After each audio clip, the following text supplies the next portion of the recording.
Welcome to the deep dive. Today we are cracking open a philosophy that has kind of unexpectedly become this essential operating system for success, resilience, and, well, just sanity in the modern world. That's a great way to put it. And that philosophy is Stoicism. Our source material today is focused really intensely on the practical side of this wisdom, and it's drawn from those sharp daily lessons you find in the excerpts of the Daily Stoic. Our mission here, just to be clear, is not to treat this as some dry academic exercise. We are moving past the textbook definitions, past the history lessons. We're trying to extract the actionable core of Stoic practice. So if you came here looking for, a deep dive into the lives of the Greek philosophers, you're probably in the wrong place. We want the daily regimen, the immediate applicable software updates for your brain. This deep dive is all about installation and use. And we know exactly why you provided these sources, because the text itself, it speaks directly to its audience. Maybe you're stressed, overworked, trying to manage the chaos of a new venture. Or perhaps you're grappling with the sudden duties of power, of influence. Or maybe something else entirely. Maybe it's addiction, maybe you're navigating really complex relationships. Or just feeling totally directionless, bored out of your mind. And those are the exact struggles the Stoics were trying to remedy. The incredible, almost shocking thing about this ancient philosophy is how directly it speaks to our modern problems. Distraction, anxiety, status seeking. It's almost eerie. It is. And the key framing we get from the sources is that Stoicism was never meant to be this abstract theory you'd only discuss in a quiet academic life. They weren't monks in isolation, were they? They were right in the arena. Exactly. The Stoics were the man in the marketplace, the senator in the forum. There were soldiers and emperors. This was a philosophy designed for active engagement with the real, messy, difficult world. So if you were busy, Stoicism was for you. Right. If you were stressed, Stoicism was for you. It was designed for a full life. Which really reframes what philosophy is supposed to be. It's not a parlor trick or just, something to talk about at a party. No. It's medicine, fundamentally. Precisely. The sources frame it not as a pursuit of knowledge for its own sake, but as medicine of the soul. Medicine of the soul, I like that. It's a treatment, a structured regimen for the active mind. And that focus on immediate, measurable results is what's going to define our conversation today. We're looking for the tools that give us tranquility, fearlessness, and freedom. Okay, let's unpack that then. This idea of Stoicism as a daily operating system, a framework for living. If the goal is tranquility and freedom, why do people turn to these books? It seems to start from a place of deep dissatisfaction. It's dissatisfaction with the results, absolutely, but I think it's also dissatisfaction with the process of living. The process itself. Yeah, the reason you pick up a book like this is because you realize you are actively learning how to live. And that's a crucial distinction. The knowledge you're gaining isn't some accessory you put on. Right. The knowledge specifically, self-knowledge, is the prerequisite for freedom. You have to understand how you work before you can operate freely. That reframes learning completely. It's not a distraction from real life. It's an imperative. It's a survival skill. It really is. But self-improvement can feel so overwhelming. I mean, where do you even start? How do the Stoics structure this massive endeavor? Well, they kept it incredibly simple, which is part of its genius. They provided a framework for continuous self-improvement. Epictetus, he laid out 3 specific areas of training that govern our entire inner life. 3 areas? Yeah, think of them as the 3 pillars of the operating system. Okay, so give us the specifics on those 3. If we're installing new software, we need to know the architecture. All right, so first there's the area of desire and aversion. Desire and aversion. This is foundational. It's all about what we seek out and what we try to avoid. And the goal here is, it's deeply ambitious. The goal is to train yourself so that you only desire what is truly good, which is virtue, and you only avoid what is truly bad, which is vice. It's about correcting our faulty attraction system. Our faulty attraction system? Yeah, think about it. If you spend your life wanting things that are fleeting or out of your control or just plain destructive, well, your desires are going to control you. Okay, so wanting the right things, the things you actually have some say over. What's the second area? You said it deals with action. Right. Second, we examine our impulses to act. This is about our duties, our social engagement. This training is all about ensuring that when we do act, we do it deliberately. Not just reacting on instinct. Exactly. We act with reasoned justification in alignment with our principles. It's about checking that compulsivity at the door.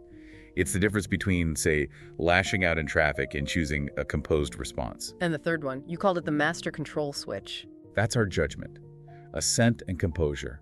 This is our highest ability. It's the gift of reason, which allows us to see things clearly and properly. This is the quality control mechanism. Quality control for your thoughts. Basically, yeah. It governs whether we assent to an impression, agree that it's true, or just dismiss it. If our judgment is flawed, it affects our desires. Which then poisons how we act. And you see how they're all interconnected. These three areas are interdependent. They require constant, lifelong thought and energy. It brings me back to that idea of philosophy as medicine, which you mentioned at the start. It shouldn't feel like a chore or a taskmaster, something being inflicted on you. No, absolutely not. It should be approached as patients seek relief. You know, a dressing for a burn, an ointment for a rash. You seek it for relief and tranquility, not because you're being forced. So if you see it that way. Then you submit to reason naturally, and you can rest easy in its care. The moment philosophy starts to feel like this oppressive weight, you're missing the point. It's supposed to lighten the load, not add to it. That raises a really important question, though.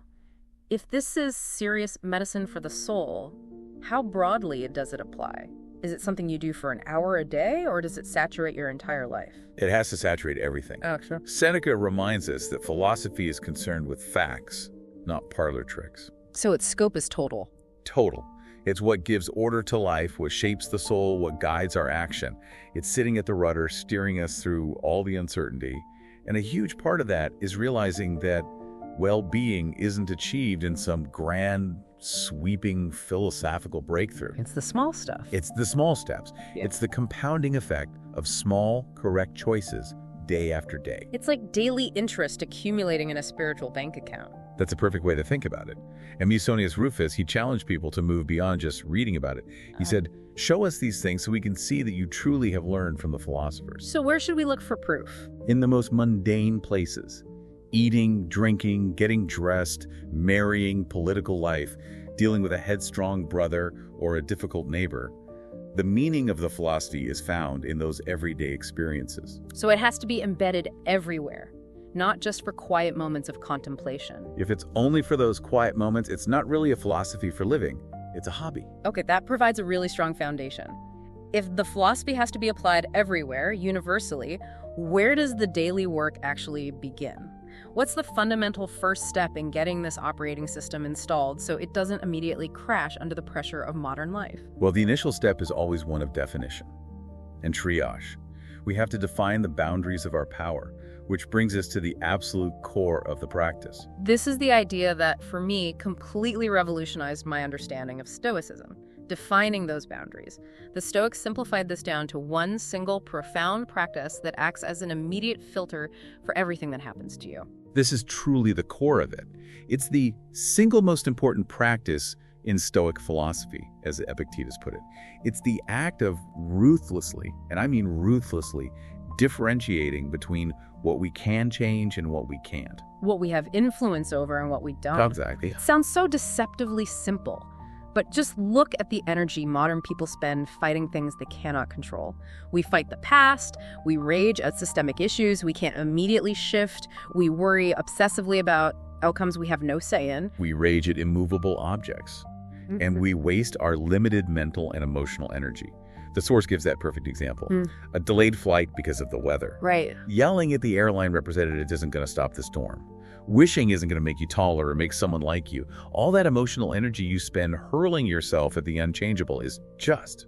Yeah. It's time and composure lost from the things you can affect. We spend all our time worried about the final score of the game rather than our performance in this exact moment. That's it. So, if we draw this famous circle of control, what is actually inside it? The list is, as you said, famously short. It is the one-item list. Right.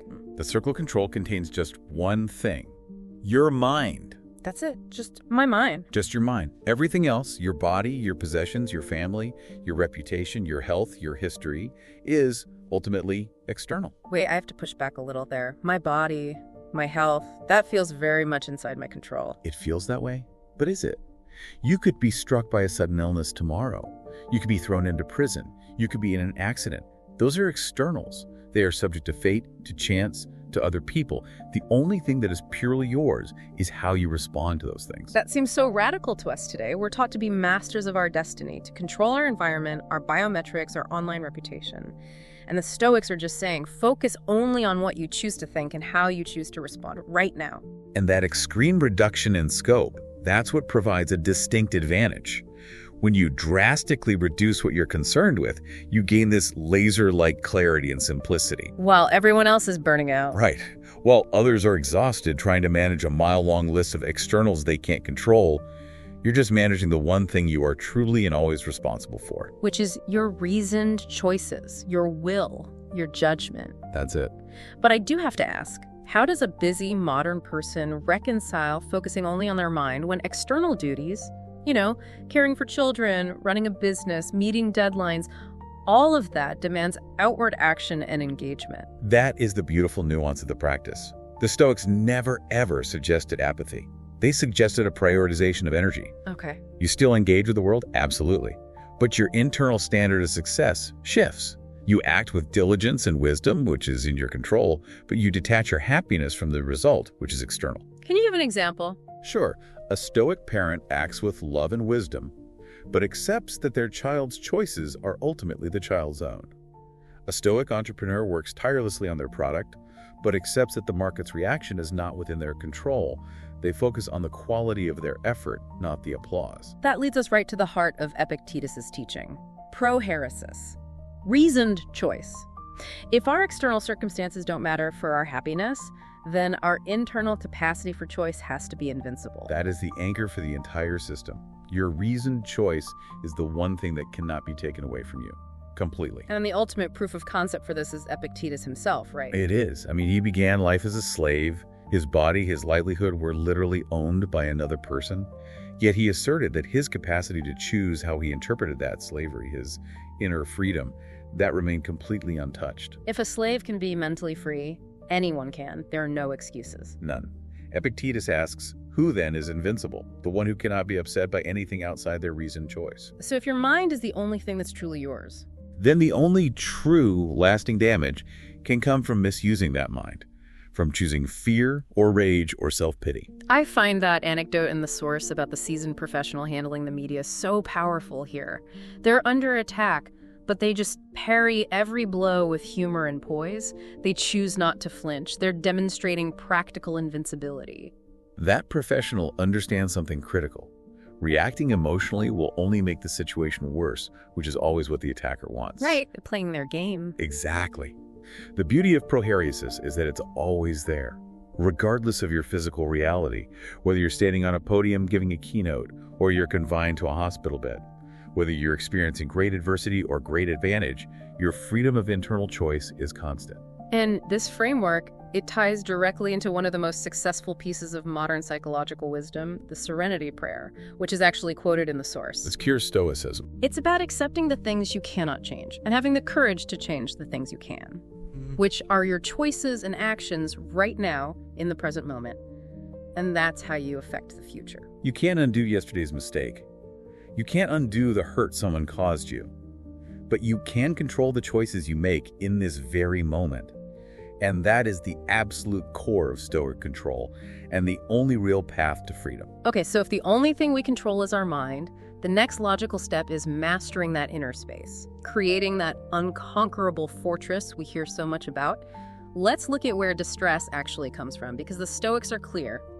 Serenity is not the result of a peaceful external environment. Not at all. In fact, serenity and stability are results of internal choices and judgment, not what's happening outside. So trying to run away is pointless. Completely pointless. If you try to run from disruptions, a bad boss, a busy city, a stressful family, your problems will just follow you wherever you go. Why? Why do they follow you? Because the distress doesn't come from the event itself.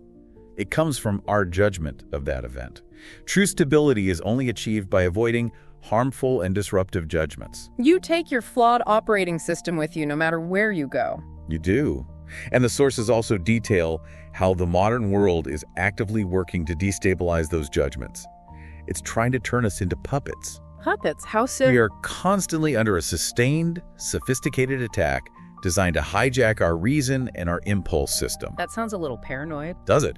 Think of all the external forces fighting for our attention. You have food scientists exploiting our taste buds to make us overeat. You have Silicon Valley engineers designing addictive apps to keep us scrolling. You have media outlets manufacturing outrage to keep us clicking. Okay, when you put it like that. We're being pulled by all these external forces and also by our own internal sinkholes: gossip, fear, suspicion, lust. So we become puppets on a string, dancing to someone else's tune, usually for their profit. Exactly. And Marcus Aurelius urges us to remember that we have something more powerful and divine inside us than what just pulls us around like a puppet. Modern psychology echoes this. We aren't just pushed by animal drives. We should be pulled by our values. So Stoic philosophy demands constant awareness. Constant. It's about preventing ourselves from being just pawns that are jerked about by fear or some manufactured urgency. And it's interesting, we often let our own internal impulses boss us around in a way we'd never tolerate from another person. What do you mean? Well, if a stranger walked up to you and told you exactly when to get angry, when to overeat, or when to start gossiping, you would resist them. Violently, probably. That's a great point. That is the core of emotional responsibility. We often feel like we have to argue, we have to check our notifications, we have to get mad or sad. As if we have no choice. Right. We let our impulses, anger, excitement, depression, jerk us around like puppets. Reclaiming the freedom to just abstain is crucial for clarity and self-control. So what's the actionable step? When anxiety strikes, what do? You pause. You inspect it. You ask a simple question. Is my anxiety doing me any good? Is this emotion productive? That one question, is this helpful, just cuts through so much noise. And this leads to another really radical concept, the power of non-opinion. It's the ultimate defense mechanism. Marcus Aurelius says, we have the power to hold no opinion about a thing and to not let it upset our state of mind. Because the things themselves have no power over us. Right, for things have no natural power to shape our judgments. The event itself is neutral. If a competitor insults your work, you can choose to apply the judgment, this is terrible and unfair and I must be angry. Oh. Or you can simply hold no opinion. You can accept the insult as mere external sound and move on with your day. We apply the judgment, which means we can also choose to withhold it. Let's challenge that for a second, though. Many highly successful people, especially in business or sports, they claim anger is a powerful fuel. It motivates them, it gives them urgency, it drives them to win. That is the common modern belief, absolutely. But the Stoics would see it very differently. Oh? They see anger as toxic fuel. It's a mistake and is a fundamental weakness. It completely ignores the wear and tear it places on the engine, your mind, and the pollution it creates in your relationships and your decision-making. So the person who never gets mad isn't weak, they're strong. They're the strong one, because they've mastered their passions. They can achieve sustained, composed performance, while the angry person burns out or makes rash, costly mistakes. So how do we operationalize this? What is the daily technique for actually testing these impressions before they hijack our mind and generate rage or fear? This is the work of the philosopher, to test and separate appearances. And Epictetus gives us this precise, practical three-step technique. When a harsh impression, a worrying thought, a pang of jealousy, an urge to check your phone, when it strikes, you have to intercept it. Okay, break down those 3 steps for us. Step 1 is name the impression. You say to it, out loud or in your head, you are an impression and not at all what you appear to be. So you're labeling it, creating distance. Exactly. Let's say you see a colleague's success on social media and you feel that pang of inadequacy. You label that thought. This is an impression of inadequacy. It is not reality. Okay, that's step 1. What's step 2? Step 2 is test the control. Okay. You immediately test it against the rules we just talked about. You ask, does this impression belong to the things in my control? Is their success something I can directly change? Is my emotional reaction to it mandatory? And step 3? Step 3 is dismiss or accept. If the answer to step 2 is no, if it's external, uncontrollable, or just a non-productive emotion like FOMO or jealousy, then the simple, necessary response is, it is nothing to me. You've chosen non-assent. You have. And this repeated interception, this filtering process, that is the daily work of maintaining sanity. You're constantly testing and separating the appearance from the reality. The natural progression of focusing only on your choices and your judgments, it leads us to this radical redefinition of what a good life or success even means. If my job title, my wealth, my health are all external, then they can't be the ultimate good. For the Stoic, it has to be all about virtue. And this requires understanding that concept of indifference. Epictetus categorized things very sharply. There's good which are virtues like justice and courage. There's bad, which are vices like cowardice and injustice. And then there's everything else, which is indifferent. And indifferent things include basically everything we spend our lives chasing. Pretty much. Wealth, health, life, death, pleasure, pain, they're all morally neutral. Only virtue and vice actually matter for the health of your soul. Wait, okay. We spend our entire lives pursuing wealth, status, health. To call them indifferent seems impossible for a modern person to grasp. We need to elaborate on the distinction here because it's crucial. It is, and this is where we need to introduce the nuance between preferred indifference and dispreferred indifference. Preferred and dispreferred. Yeah. The Stoics were not ascetics. They weren't trying to live in poverty or embrace sickness. They recognized that health and wealth are preferred because they generally make living a virtuous life easier. How so? Well, it's easier to be generous if you have money. It's easier to practice courage if you're healthy. So the goal is still to strive for health and wealth, but their attainment doesn't make you a better person, and their loss doesn't make you a worse one. Precisely. That is the functional definition of indifference. The source references Seneca, who was one of the richest men in Rome. Right. He was indifferent to his material things. He enjoyed his wealth, he used his possessions, but he accepted, philosophically, that they might all disappear tomorrow without impacting his character or his happiness. And that attitude separates the Stoic from everyone else. Completely. Everyone else is upset or envious or greedy about these externals. So if we chase money and fame and status, the typical definition of success, why does it ultimately fail to satisfy us? Because material possessions and external validation, they cannot fix the broken parts of the soul. We chase money, professional success, even certain kinds of romantic love, and when we get them, we find they're not enough. The hole is still there. The hole remains. Marcus Aurelius throws down this challenge. He says, if you find anything better than justice, truth, self-control, and courage, then by all means turn to it. But you won't. Because virtue is its own reward. It is sufficient in itself. So the true measure of a person isn't their title or their bank account, but what the Stoics called human excellence. It's just character. Exactly. Virtue is defined by concrete, observable qualities. Being just, being even-tempered, being self-controlled. Good and evil reside only in our reasoned choices, in our character, not in external success or failure. So our sole job is just to cultivate those qualities every day. That's the only job that matters. This commitment to virtue also means recognizing the high cost of desire, even for things that seem inherently positive. This is a really challenging point for an ambitious person to accept. Epictetus warns that it's not only the desire for massive wealth and position that subjugates us. It's also the desire for things like peace, leisure, travel, and even learning. Wait, I have to challenge that directly. Isn't learning a necessary component of reason and virtue? Where is the line between a healthy ambition for knowledge and a subjugating desire? The line is crossed when the desire becomes external, when it drives us to distraction or unhappiness if we don't attain it. Can you explain that? Okay. If you desire a quiet study in the mountains to write your book, and you become miserable and resentful because your current life is loud and busy, then that desire for quiet leisure has subjugated you to fate. You are now vulnerable to disappointment. So a true Stoic. A true Stoic finds quiet learning in the middle of a noisy marketplace. The external circumstance, the quiet or the noise, is indifferent. The learning is internal. Which brings us to that great Stoic paradox of wealth and freedom. If you stop wanting all these external things, you achieve ultimate freedom. Freedom is secured not by filling up on your heart's desire, but by removing your desire. Seneca reinforced this. He said, no person has the power to have everything they want, but it is in their power not to want what they don't have, and to cheerfully put to good use what they do have. So true wealth isn't having $1 million. True wealth is wanting everything you already possess. So if you define success internally by your virtue, how do you handle the inevitable storms the world throws at you?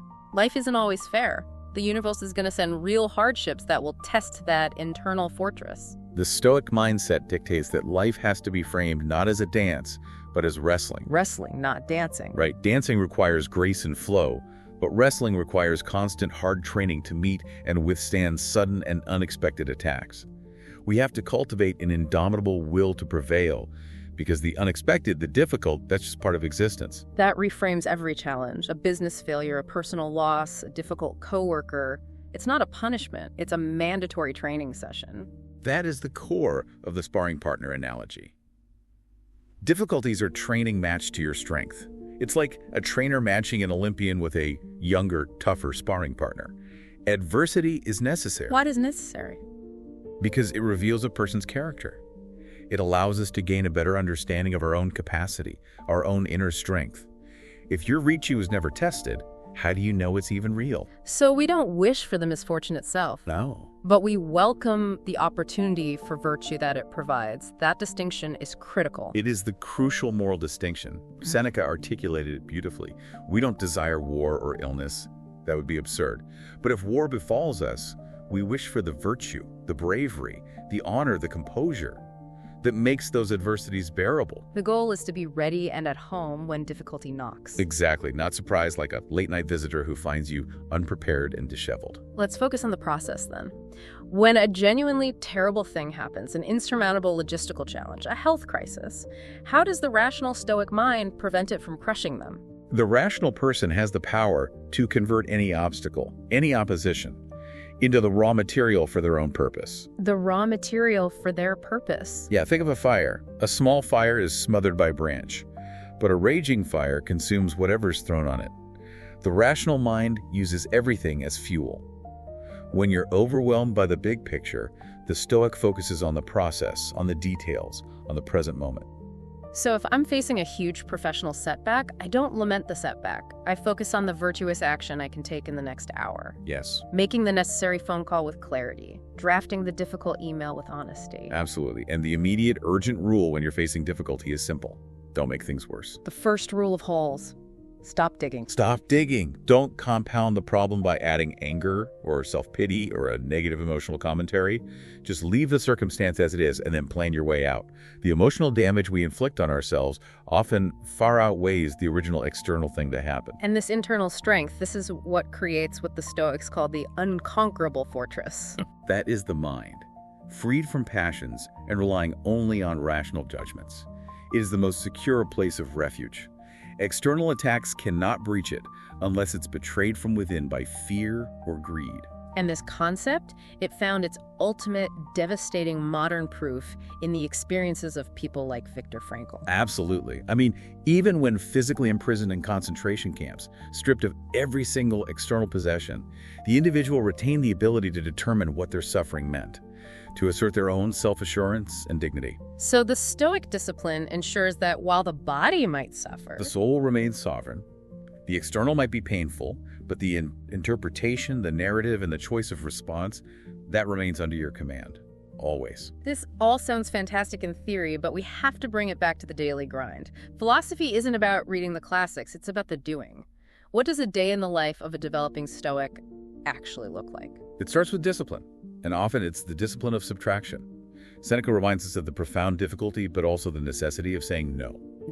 Yeah, we have to decline invitations, requests, obligations, and, critically, those time-consuming emotions like anger, excitement, distraction. Saying no to the unimportant things is what allows us to say yes to the things that truly matter. Our duties, our virtue. Your chosen actions. That is immensely challenging in a culture that's driven by FOMO and overcommitment. We feel guilty saying no.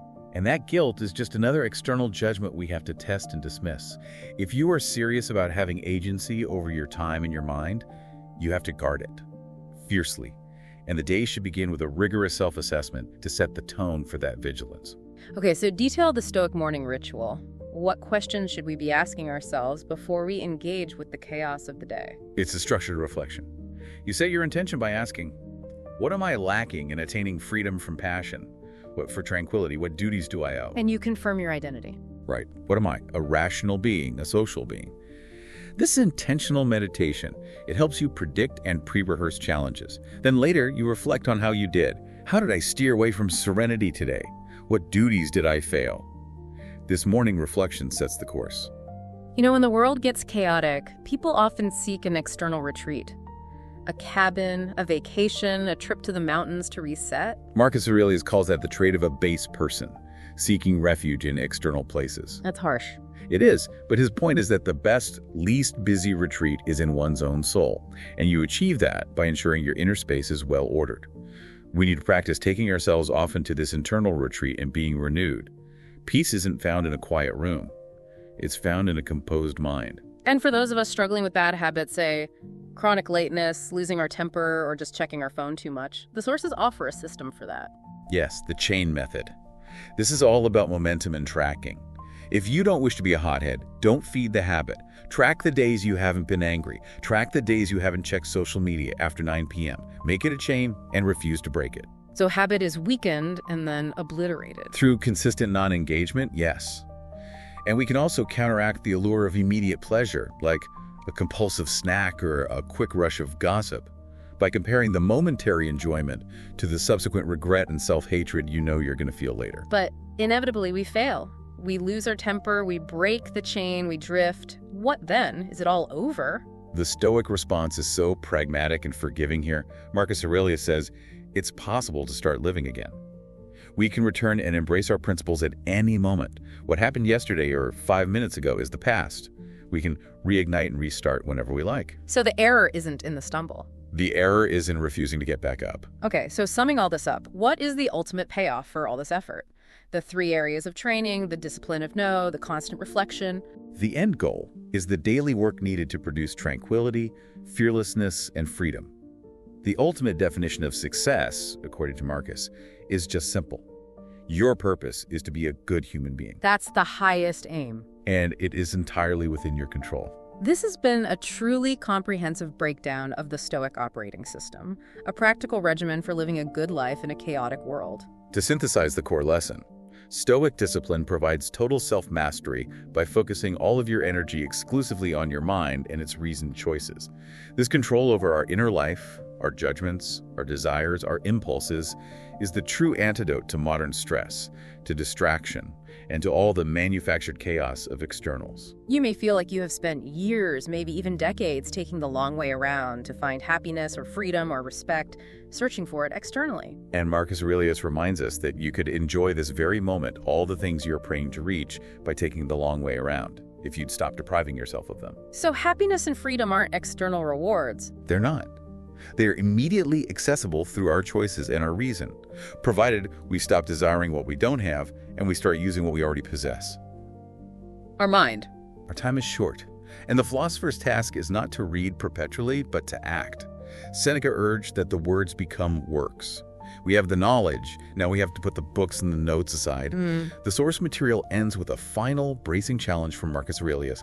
Stop wandering about, get busy with life's purpose, toss aside empty hopes, get active in your own rescue if you care for yourself at all, and do it while you can. The time for contemplation is over, the time for action is now. What are you going to get busy with right now?